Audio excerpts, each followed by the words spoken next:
this video, I'm going to be talking about sex and what I have experienced, the pressures I have experienced as a woman, and certain things that I have been feeling.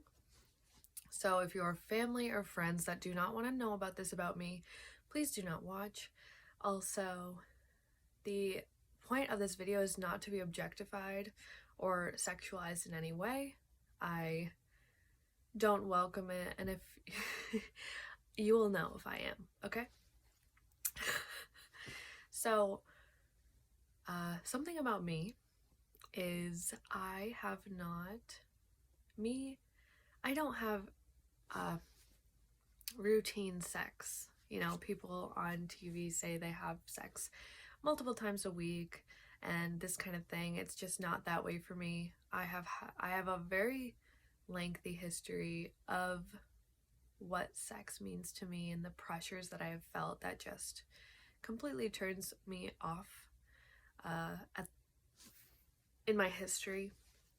And I'm hoping to share this because I want to help other humans feel less alone, especially women, to feel seen and heard, and also for men to understand the female perspective, because maybe not everybody is as comfortable sharing about it. And honestly, I haven't been very comfortable until now sharing it because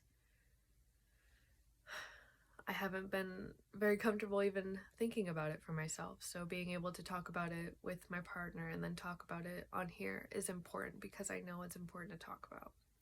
So I'm gonna start off from when I was younger, much younger. I experienced, maybe when I was in preschool, around that age, unwanted attention in that way. And it's a unique story in my opinion. I haven't met someone else who has been through similar experience. Also, I would go live, but I don't want any interruption, so this is why I'm posting this, and it might be lengthy, but I think it's important to share. So when I was in preschool, I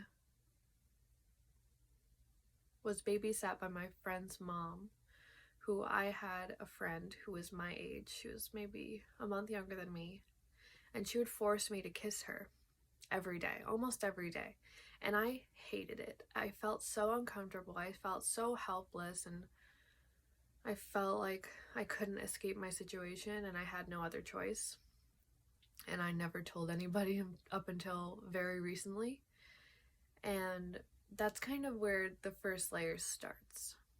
And then fast forward several years later, I'm 16, 17, I'm in my first relationship with my first boyfriend, and sorry mom, I gotta say this, but when I was around 17, I remember so distinctly going through the Wendy's parking lot. I had made this commitment to my stepmom, which, very grateful for this. She was like, don't have sex until you're 18. And I was like, okay, I won't. And I really looked up to my stepmom, and I would have done anything that she told me to do, to be honest. So I made that commitment to her. I made that commitment to myself that I wasn't going to do that until I was 18. But in that Wendy's parking lot when I was 16 or 17, my mom said, if you don't have sex with your boyfriend, he's going to break up with you. And that is when I started to feel immense pressure that my boyfriend is going to break up with me if I do not have sex with him. And also this immense pressure from media and society that if I don't have sex with my boyfriend, they're going to cheat on me, and that is going to be okay.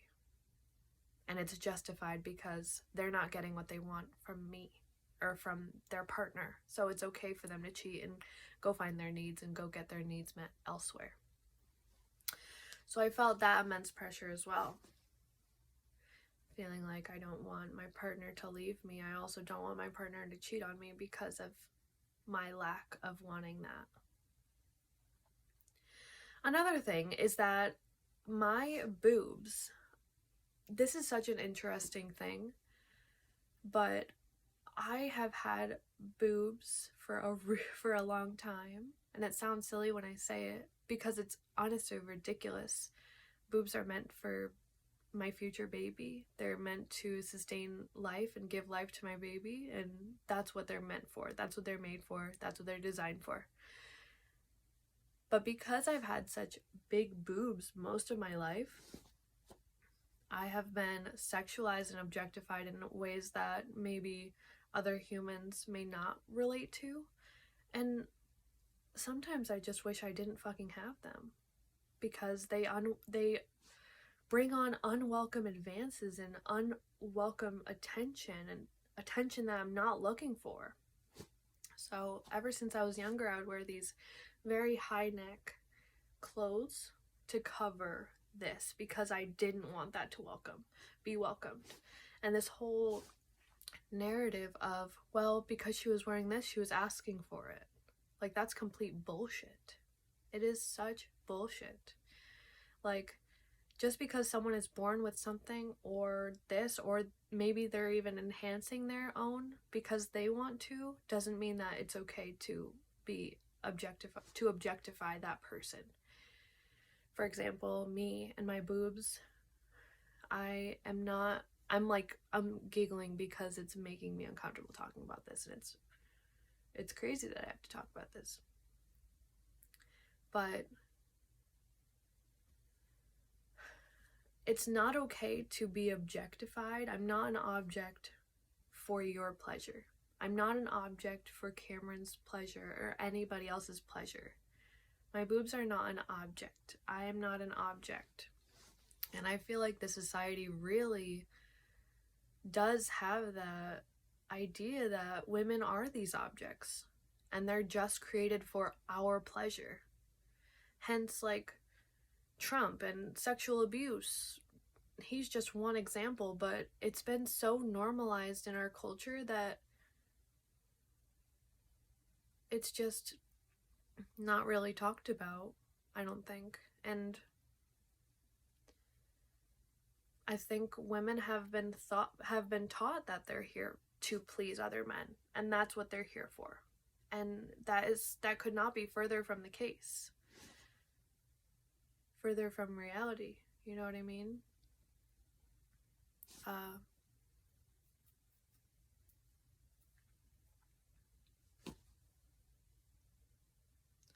Also, porn is like such a huge industry, and how many people watch porn, like, even every day? I believe the way that I would like to have sex is this divine union where we know that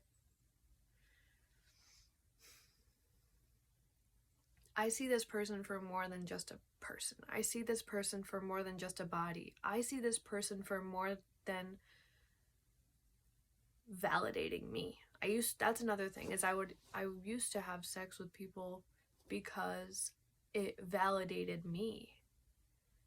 This good-looking person, this person thinks that I'm good-looking enough to want to participate in this activity, that I'm willing to do that, and I'm willing to share my body because I want to feel validated in that way. And it's because I felt so insecure and I felt like I wasn't good enough on my own, that in order to keep someone around, again, that pressure that he's gonna leave you if you don't have sex with him, that I needed to have sex with them. Otherwise, I'm not enough, and it's not enough. And also feeling like I had this it's like this ugly duckling syndrome, I call it. And I used to think that I was ugly. For most of my life, I've been convinced that I was ugly because of these girls in middle school. And because I felt ugly, I was willing to do almost anything to not feel that way. And also, that's another thing society tells us, is that looks are the most important part of most of anything.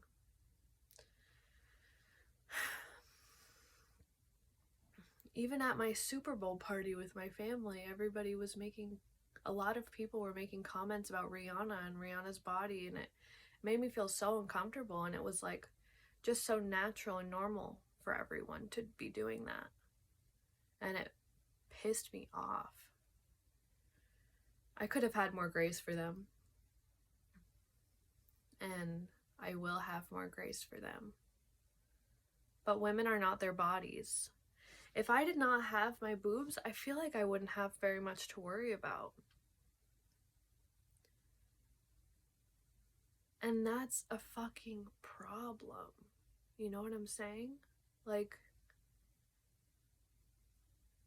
if I didn't have my boobs, I didn't have my body, I had something else that was far from what someone thinks is whatever, then I wouldn't have anything to worry about. I'm not controlling the way that my body looks. It's just crazy to me.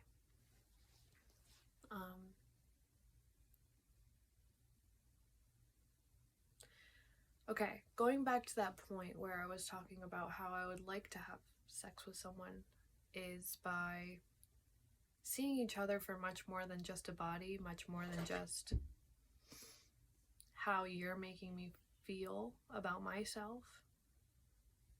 More of, I see you for who you are. I see you as this being of light.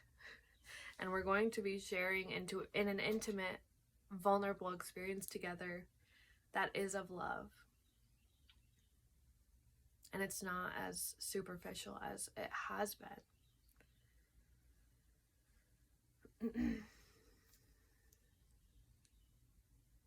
One second.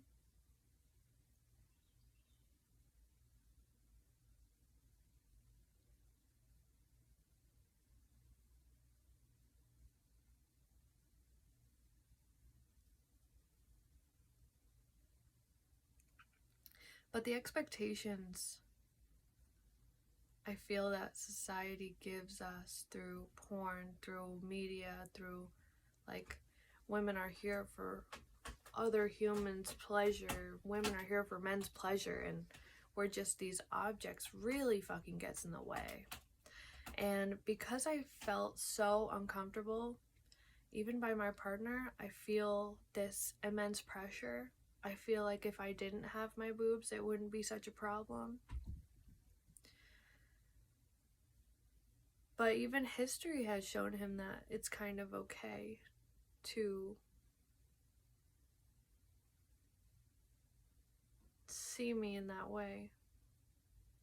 And I love him. I don't blame him. I think it's so common. But it's so important to share this side of it because I don't think it's talked about that much. And it's a reason that I don't have sex regularly at all. I don't feel safe. I don't feel comfortable when I am receiving this unwanted attention. Like, I was wearing this red dress yesterday and it had a cut where it showed my breasts. I didn't wear it for anybody else. I wore it for myself. But I was getting comments that were making me feel uncomfortable, that were unwanted, and I wasn't asking for it just because I was wearing it. I was wearing it because I wanted to.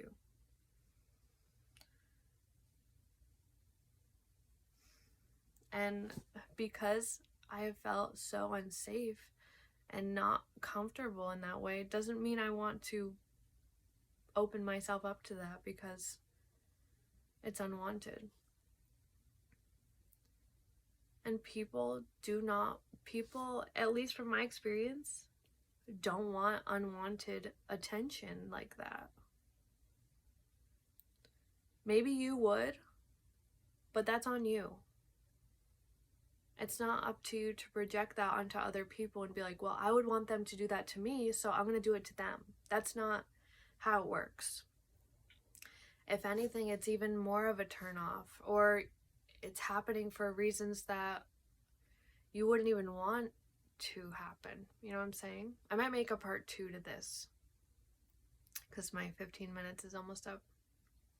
Okay, catch you in part 2. But think about it. Would you want Would you want someone to be having sex with you because they felt pressured or they felt obligated to? Or they felt like they had no other choice?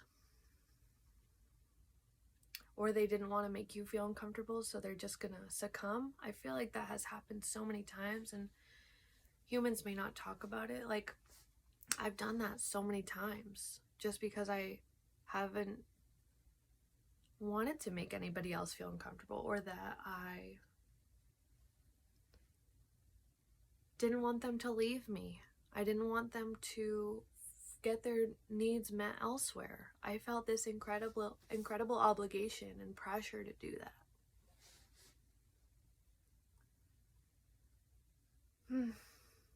And just like that, Lizzie in the car, hearing that from her mom, like, that's what she's hearing when from her mom. Like, I love you, Mom. This is just one of those things that's just, it has been very formative for me and has been in the back of my mind.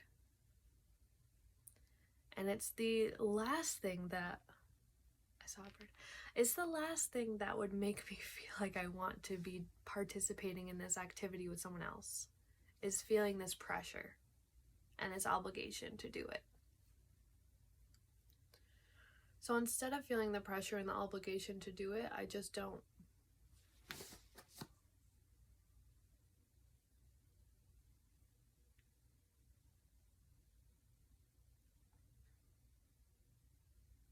And the reason I feel so comfortable sharing about it now is because I was journaling about it. And then, you know, I've had this conversation with my partner many times, but I think continuing to mention it is important because it's not an issue that is going to be fixed overnight. And even with several conversations, like, it's so ingrained in our culture and our society. I even look at his YouTube. I remember we went to Friendly's the other day just to pick up some ice cream, and he went inside to go pick it up, and I was on his YouTube trying to find some videos so that I could watch it because I didn't have my phone on me. And he only watches Dota stuff, which is video games. And then I see all of these videos popping up that is totally objectifying to women, and like boobs and all of these things that are for his pleasure. Like, think about it. When you're watching, when someone's watching porn, they're not watching it because they see the light and they have this intimate, vulnerable connection with this person. They're seeing it because they like their body and they like the way that it makes them feel, and whatever attachments they have and meanings that they associate to whatever body part that is on that person, that is what's getting them off. It's not the connection. It's not the soul to soul connection. It's not, I see you for who you are, which is this being of light. It's not that. It is objectifying. It's literally setting us up for objectifying women and men, depending on how you watch it and who watches it. And it's unrealistic anyway. But it's like, that's the basis for what is happening, and it literally isn't doing anybody any favors, in my opinion. What was I talking about? I don't know if this is what I was talking about, but the only reason I feel comfortable sharing this is because I journaled about it, I talked to my partner about it, and right, it's not going to happen overnight. Generations and generations of sexualizing, objectifying women, and it's not going to be cured overnight. But I think it is so freaking important to talk about it, and this is my experience. And if you're another woman out there who's in a relationship or not, or has been, or can relate to this in any way, and if you're a man seeing it from a woman's point of view, I think it's so important to share, because I haven't always felt the courage to be able to share this and be so vulnerable about it. But I also know that I'm not the only one. and that you don't have to feel pressured to do anything that you don't want to do. And this story that they're gonna leave you if you don't have sex with them is bullshit. It's just a story. We don't have to do anything we feel obligated to do or pressured to do. If anything, would you want your partner to feel pressured and obligated to do something with you? Probably not. I wouldn't want anybody else. I wouldn't want my partner to feel pressured or obligated to do anything for me. Even if that meant me having blue balls or whatever. Oh my gosh, this is another story. Maybe I won't share this one. But you just don't have to feel obligated to do anything that makes you feel uncomfortable, no matter what the repercussions are. And I don't think that it's a good excuse at all to cheat on your person just because they're not meeting your needs. It's up to us to communicate our needs. And if Cameron's needs aren't being met, then that's another conversation. But if his needs aren't being met, then maybe we go separate directions because our expectations are not in alignment. You know what I'm saying? But yeah, being able to communicate my needs is very important for my relationships, because he doesn't know what I'm thinking. He doesn't know all of these stories, all of these layers that, are happening. And also, I really require, if I want to be intimate with anybody, I really require quality time, undivided quality time. Like, no cell phones, no distractions. It's a day that is dedicated to just me and you, because you are prioritizing me in the way that I require, and I'm prioritizing you as well. Reciprocation. And yeah. And also, if you're someone who hasn't had intimate relations and maybe you feel alienated because other people seem like they have normal, healthy sex lives, you're not alone.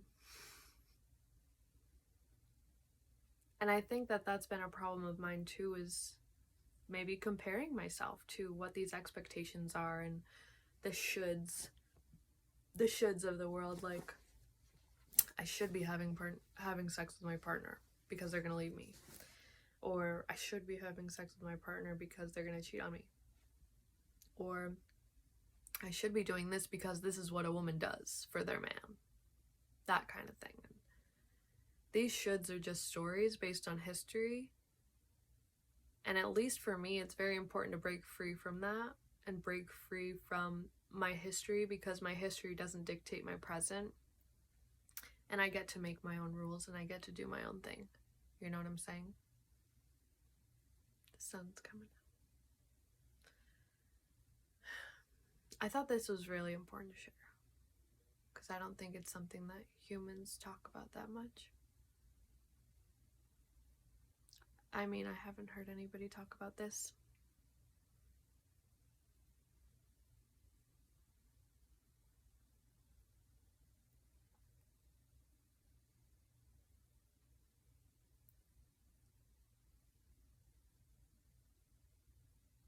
And just because we're born to look a certain way doesn't mean that it is okay. That unwelcome attention is okay. If I was born looking like someone completely different and I had nothing to objectify, I guess, it would be different. And that's fucking weird, isn't it? It's weird. It doesn't make sense to me.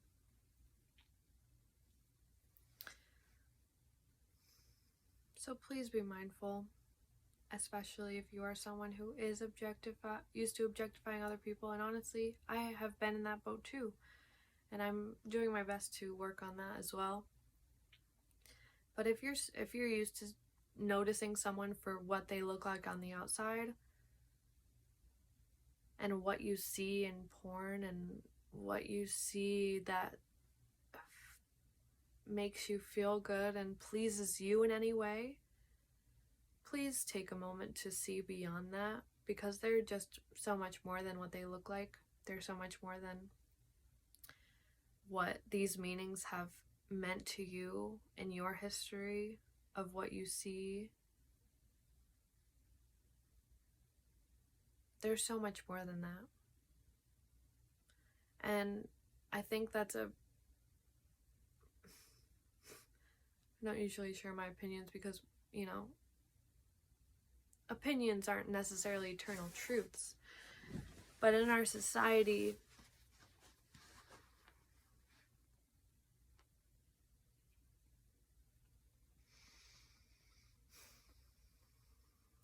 when we focus on the external stuff and we focus on the appearance, we're completely forgetting about the shit that's actually important.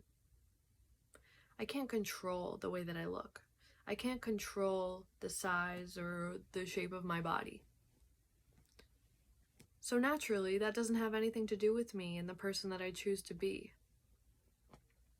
I've talked with Cameron about this too. I would much rather be recognized for the things that I can control, for my vulnerability and my openness and my ability to love myself and allow all of these parts of me to be okay and to share this stuff and be so courageous and brave to share this stuff.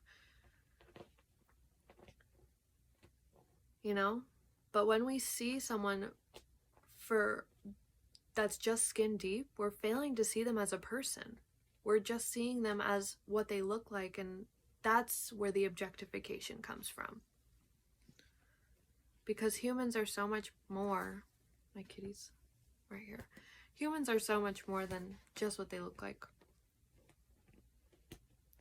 And if we are judging someone based on what they look like, that's what objectifying is.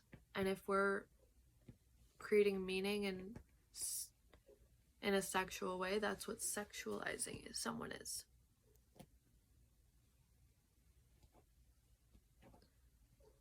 There's also this story that's going on in the back of my mind, like, it's okay if someone sexualizes me if they're good looking, but not if they're not.